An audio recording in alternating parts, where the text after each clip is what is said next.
नमस्कार मंडळी, तर मी वैष्णवी तुम्हा सर्वांचे आपल्या या यूट्यूब चॅनलवर खूप खूप स्वागत करते। तर कसे आहात सर्वजण? आशा करते की मस्तच असाल। सर्वांना सर्वप्रथम श्री स्वामी समर्थ। तर दिवसाची सुरुवात मस्त अशी देवपूजेने झाली। काही कामं अगोदर करून घेतली होती आणि मग देवपूजेला लागली आणि अर्धी क्लिनिंग नंतर करणार होते। चला तर मग देवपूजा करून घेऊ।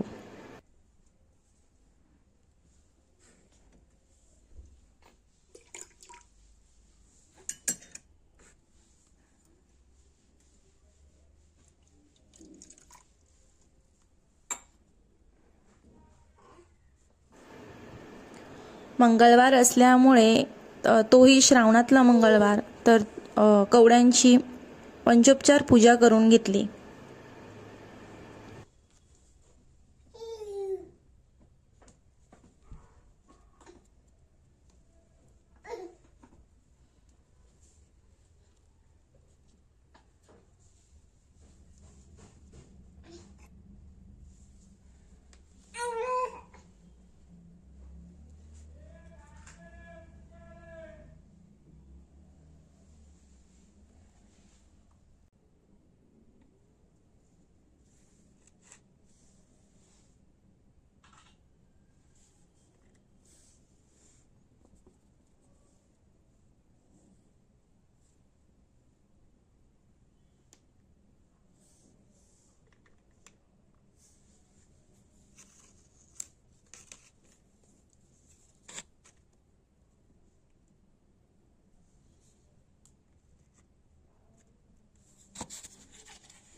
तर आज उंबरठा पूजन करायचं होतं आणि हळदीचं लेपन सुद्धा करायचं होतं।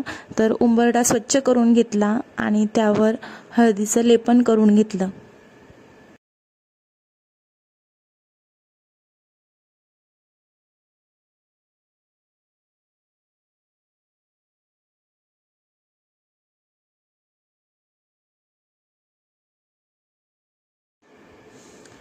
आणि इथे उंबरठा धुता धुता देवीचं पाऊल निघून आलं, तर त्याचं ते स्टिक निघालं होतं, तर ते मी काढून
उंबरठा पूजनाने उंबरठ्याच्या आसपास खूपच सुंदर असा सुगंध दरवळतो आणि खूप छान पॉझिटिव्ह वाटतं. आणि लगेचच कापूरही लावून घेतला आणि छान असं माझी देवपूजा पूर्ण झाली.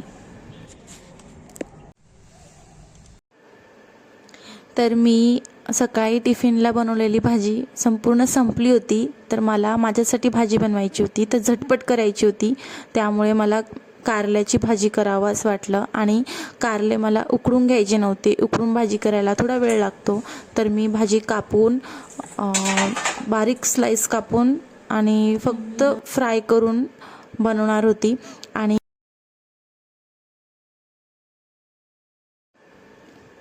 अगोदर पोळी बनवून घेतली आणि नंतर मी त्याच तव्यावरती भाजी बनवणार आहे. तर मी फक्त तेल टाकून घेतलं आणि त्यामध्ये कारले चांगले क्रिस्पी होऊन दिले.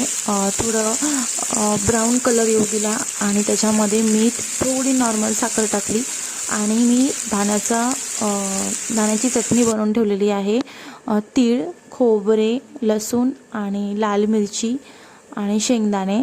तर तीच चटणी मी भाजीमध्ये टाकून दिली, कारण अशी भाजी झटपट पण होते आणि टेस्ट पण छान लागते. तर मला इझी वाटतं. मी अशी चटणी वगैरे असं अगोदर बनवून ठेवते, म्हणजे वेळेवरती पटकन होऊन जातं.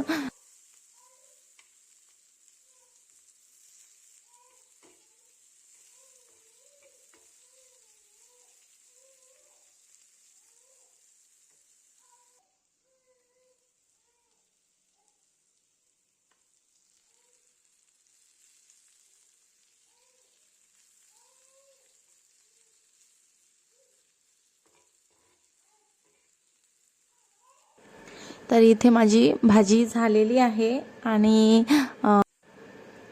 चला तर मग आजचा व्लॉग एवढाच होता. व्हिडिओ आवडला असेल तर लाईक करा. चॅनलवर नवीन असाल तर सबस्क्राईब करा. भेटूया पुन्हा एका नवीन व्हिडिओमध्ये. तोपर्यंत सर्वांनी काळजी घ्या. बाय.